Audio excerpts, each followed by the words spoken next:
Imagine going on a family vacation expecting a peaceful getaway, only to be treated like an outsider in your own marriage. What happens when you realize the truth about your husband's family and how far you're willing to go to reclaim your dignity? Well, let me tell you, things got ugly fast. During a family vacation, my husband's parents made it clear I wasn't welcome at their table. No one spoke to me the entire trip.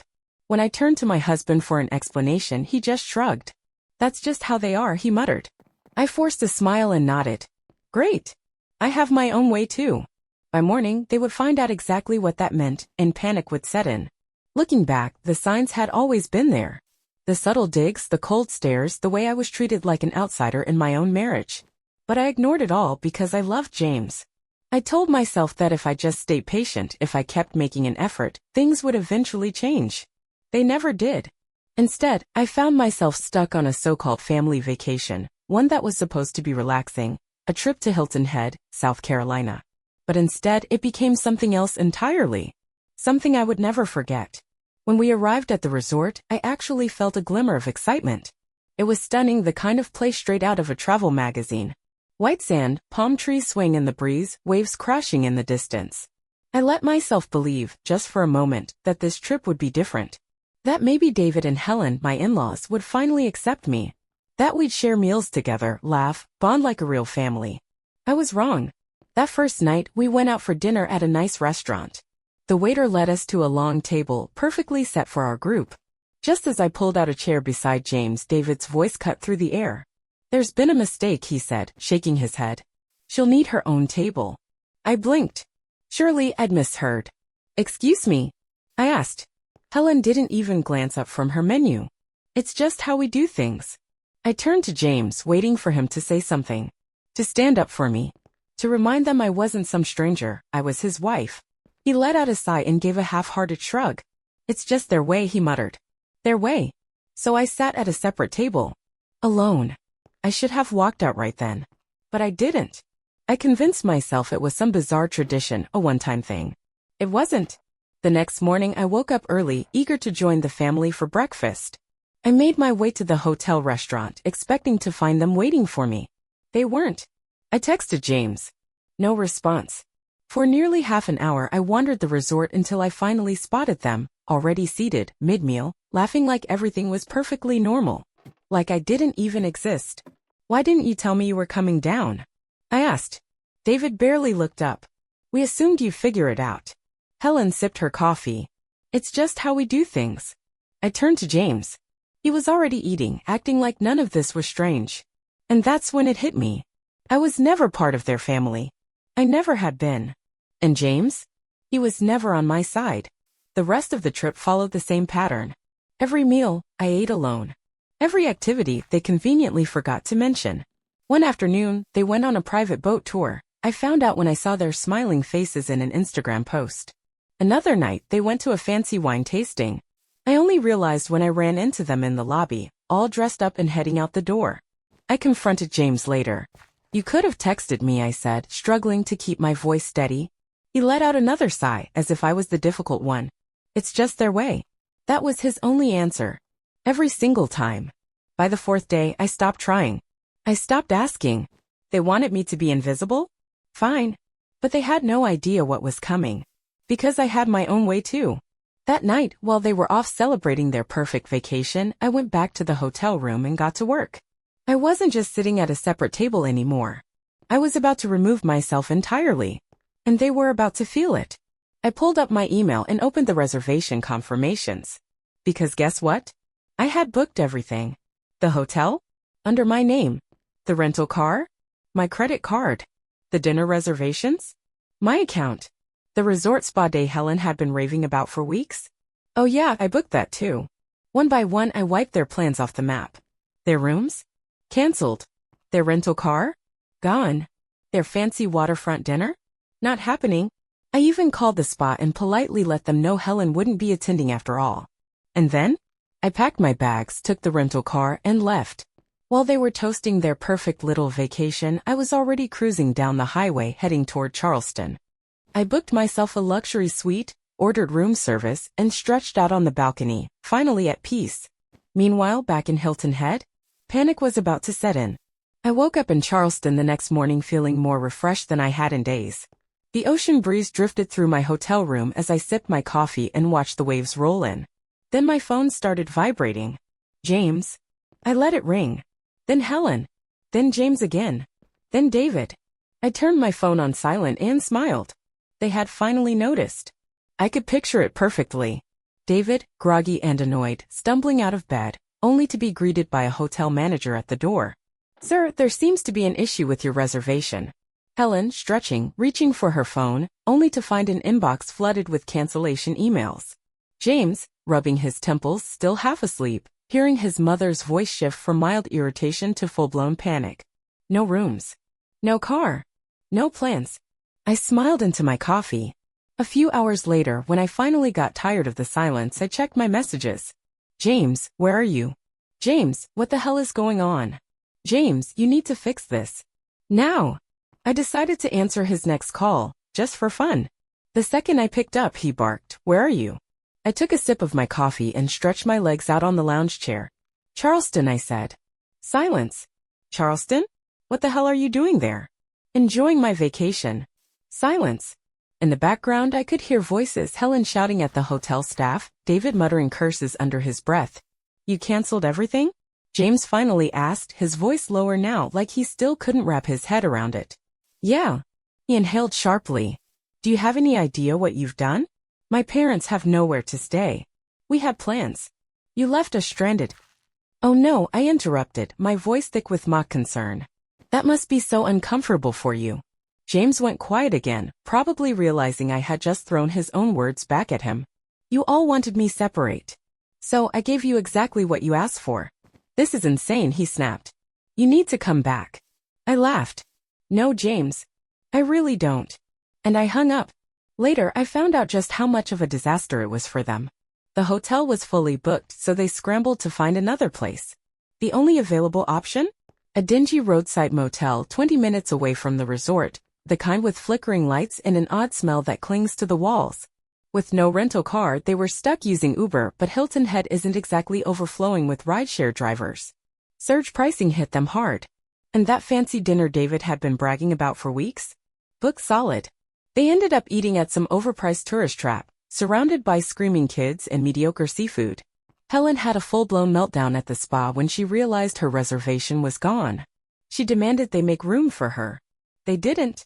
I got all of this through the barrage of angry texts from James later. "James, seriously? You just left us like this?" "James, Mom is furious." She was humiliated at the spa. "James, Dad is losing it over the restaurant." "James, I hope you're happy." I was. I figured that was the worst of it for them. Just a little inconvenience, a taste of their own medicine. But then something unexpected happened. A few hours later, my phone buzzed again. Not James this time, Olivia, his cousin.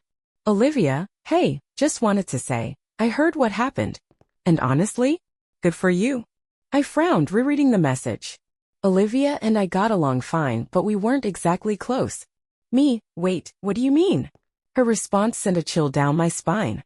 "Olivia, they did the same thing to James's ex-wife." I sat up straight. James's ex-wife? He had always told me the marriage ended because they just drifted apart. No big drama. Just differences they couldn't work through. I had never questioned it. Until now. "Me, what do you mean?" "Olivia, she went on a family trip with them. They treated her like garbage. Made her sit at a separate table, ignored her, acted like she wasn't even there. She left halfway through. Filed for divorce a month later." My heart pounded. "Olivia, I didn't say anything before because I figured you knew. But seeing what they did to you."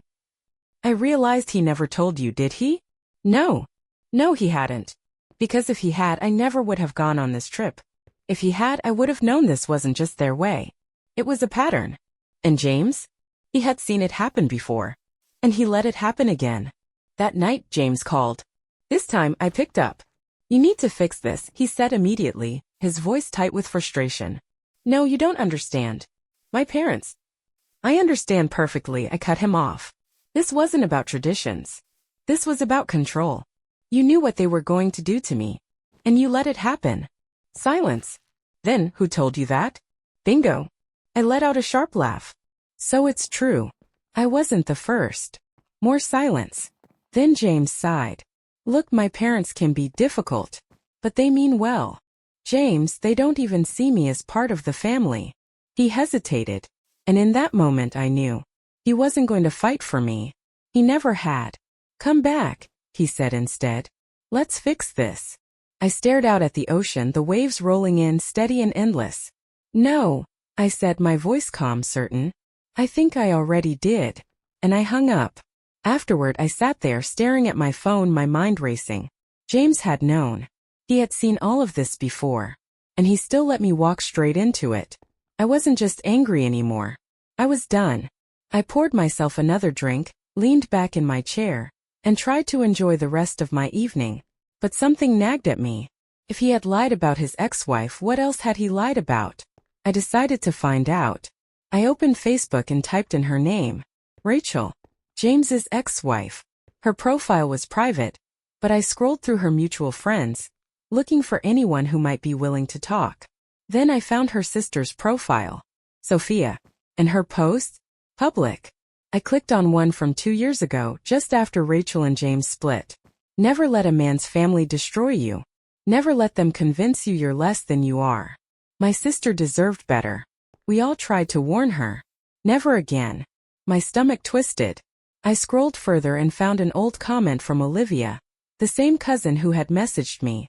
I wish she had listened to us. At least she's free now. Listen to them?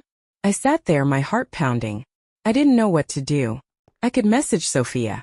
Ask her what really happened. But was I ready to hear it?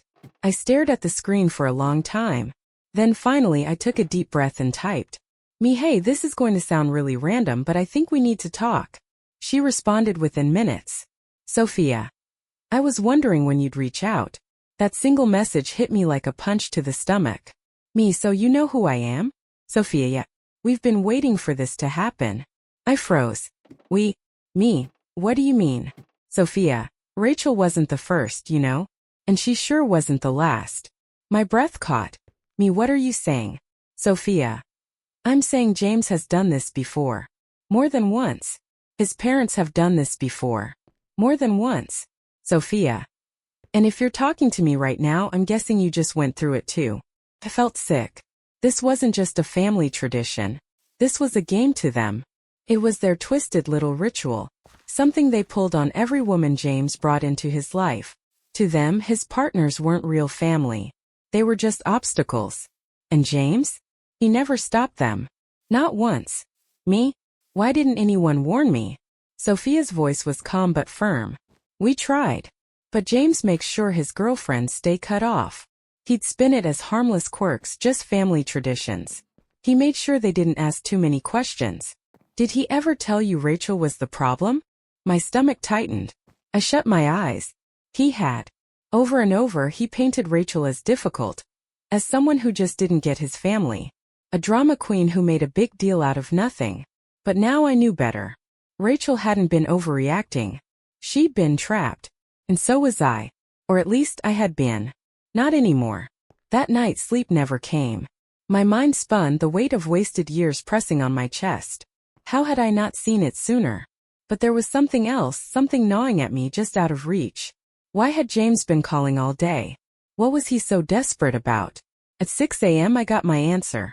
A text flashed onto my screen from an unknown number. Ma'am, this is Officer Daniels with the Hilton Head Police Department. We need to speak with you regarding a missing persons report filed by your husband. I sat up so fast my phone nearly tumbled off the nightstand. A missing persons report? I fumbled to call back, my pulse pounding. The second the officer picked up, I didn't even think. I'm fine. I'm not missing. Silence. Then, ma'am, are you saying you left voluntarily? Yes. My voice was sharp, impatient. Obviously. My husband knows exactly where I am. He's been calling me non-stop. A heavy sigh from the other end. Your husband reported that you left without explanation and haven't returned his calls. He said he was concerned for your safety. My teeth clenched so hard I felt my jaw ache. This wasn't concern. This was control. I inhaled deeply. Officer, I'm perfectly fine. I'm in Charleston. I left Hilton Head of my own free will. I am not missing. and I do not want my husband contacting me. A pause. Then carefully. Would you like to file a formal request for no further contact? I hesitated. Then I let out a slow breath. Yes, I would. And just like that, I put the first legal nail in the coffin of my marriage. Less than an hour later, my phone buzzed again. This time it was Helen. Helen, I cannot believe you would humiliate us like this. I laughed out loud. Ignored it. Then another message. Helen, you made James involve the police? Do you have any idea how this looks? I scoffed. Oh, I made James involve the police? I rolled my eyes and took a sip of coffee. But the messages kept coming. Helen, this family has done nothing but try to welcome you. Helen, you're being incredibly selfish. Helen, you need to come back and fix this. And then, Helen, if you don't come back, James is going to make things very difficult for you. I froze. It wasn't even subtle. It was a threat. I leaned back in my chair, staring at the words over and over. I had thought this was just about control. Just another one of their twisted little games. But now I saw the truth. They weren't just trying to make me feel small. They wanted to break me. And if I didn't act fast, James was going to make damn sure they succeeded. I stared at Helen's text one last time. If you don't come back, James is going to make things very difficult for you. It wasn't a warning. It was a promise. And I could feel it now, that shift in the air. This wasn't just petty cruelty anymore. This was war. And I was supposed to lose. But I wouldn't. Not this time. I cracked my knuckles, let out a slow breath, and typed one simple reply. Me, perfect. Let's make things difficult then. Then I booked a hotel conference room in Charleston. Sent out invitations to James, his parents, and Olivia. Because if they wanted a fight, I wasn't going to run. I was going to bring it straight to them. The next morning I sat at the long wooden table waiting. The room was quiet, save for the faint hum of the air conditioning. A row of bottled waters lined the center of the table. It didn't take long. The door slammed open. James stormed in first, his jaw so tight I thought his teeth might crack. Behind him, his parents. Helen's heels clicked sharply against the floor. David's face was already flushed with anger. Olivia trailed in last. Arms crossed. Hesitant. She met my eyes and gave me the smallest nod. I had no idea why she was here, witness, mediator, or just for the drama. I leaned back in my chair. Glad you could all make it. James's voice was razor sharp. What the hell is this? I smiled. Slow. Deliberate. A conversation. I gestured lazily. You've been so eager to talk. So let's talk. David scoffed, folding his arms across his chest. You think this is funny? I met his glare, my voice steady. No. I think it's pathetic. I let the word sink in. Then leaning forward I added, I think you people play sick little games with the women in this family, and for once you picked the wrong one. Helen's eyes narrowed. You abandoned us. I actually laughed. Oh, I abandoned you? I shook my head. That's rich. Especially coming from the people who spent an entire vacation pretending I didn't exist. James let out a harsh breath, gripping the back of a chair. You're blowing this out of proportion. That was it. The moment I felt something snap inside me. I slammed my hands onto the table. Hard. Helen flinched. I am your wife. My voice was ice. Sharp. Final. Not a stranger. Not some outsider. Your wife. And you let them treat me like nothing. I turned to James, my finger jabbing in his direction. And you knew this wasn't the first time. You knew exactly what was happening. And you let it happen anyway. His face drained of color. Helen jumped in, her voice high-pitched, desperate. We were just following tradition. Bullshit. I cut her off. I wasn't going to let them twist this. This isn't tradition. It's control. It's always the same story. You put every woman who walks into this family through some kind of test, and none of them ever pass. James shook his head. You're blowing this way out of proportion. Without a word, I pulled up Sophia's messages on my phone, then tossed it onto the table in front of him. Read it. He hesitated. Read it. Slowly, James picked up the phone and started scrolling. With each word, I watched his face tighten, his expression hardening. Then, as if the device had burned him, he threw it down. This proves nothing, he muttered. David folded his arms. You're just dredging up old drama. This has nothing to do with us. I turned to Helen. Is that right? Because last night you sent me a message threatening me. You told me that if I didn't come back, James would make my life difficult. Her lips clamped shut. Across the room, Olivia let out a low whistle. Wow! James turned sharply to his mother, eyes narrowing. You did what? Helen stiffened. I was just trying to make her understand. Understand what? James's voice shot up. That you've been pulling this same crap for years? That you did the exact same thing to Rachel? David shifted uneasily. Helen shot him a glare, but it was too late, the damage was done. James's jaw clenched. Jesus Christ. And just like that I saw it. The crack. The tiny fracture in the blind loyalty he had always given them. The moment he realized that I hadn't been imagining things. That I had never been wrong. James turned back to me. For the first time there was doubt in his eyes. I waited to see if he'd finally say something that mattered. But instead, he just ran a hand through his hair and exhaled heavily. I can fix this. My stomach dropped. That was his first instinct? Not an apology. Not regret. Just damage control. I leaned back, letting out a slow breath. You really don't get it, do you? Silence. I stood up and adjusted my bag. I'm not coming back, James. That jolted him. Wait, what? I'm done. His eyes widened. You're serious? Olivia scoffed. Dude, how are you only now catching on? Helen's voice rose. This is ridiculous. You're throwing away your marriage over a misunderstanding. I shook my head. No, Helen. You threw it away. You and David with your sick, manipulative way of treating people. James was just too weak to stop it. James reached for my arm, but I stepped back. Wait, let's talk about this. I held up a hand. No, James. You talk. You make excuses. You let them pull the strings.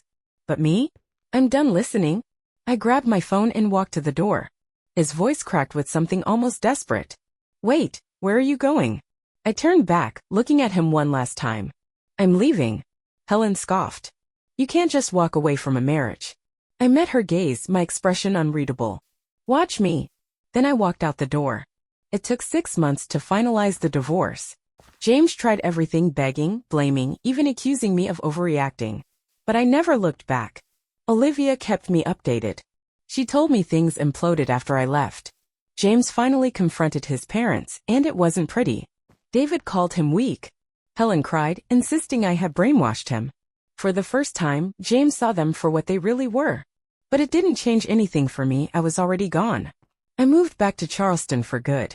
Found a new apartment, reconnected with old friends, and started piecing my life back together. Then months later, I got a text from an unknown number. James. I see it now. I'm sorry. I stared at the screen for a long moment. Then I deleted the message. Because for the first time in years I was free.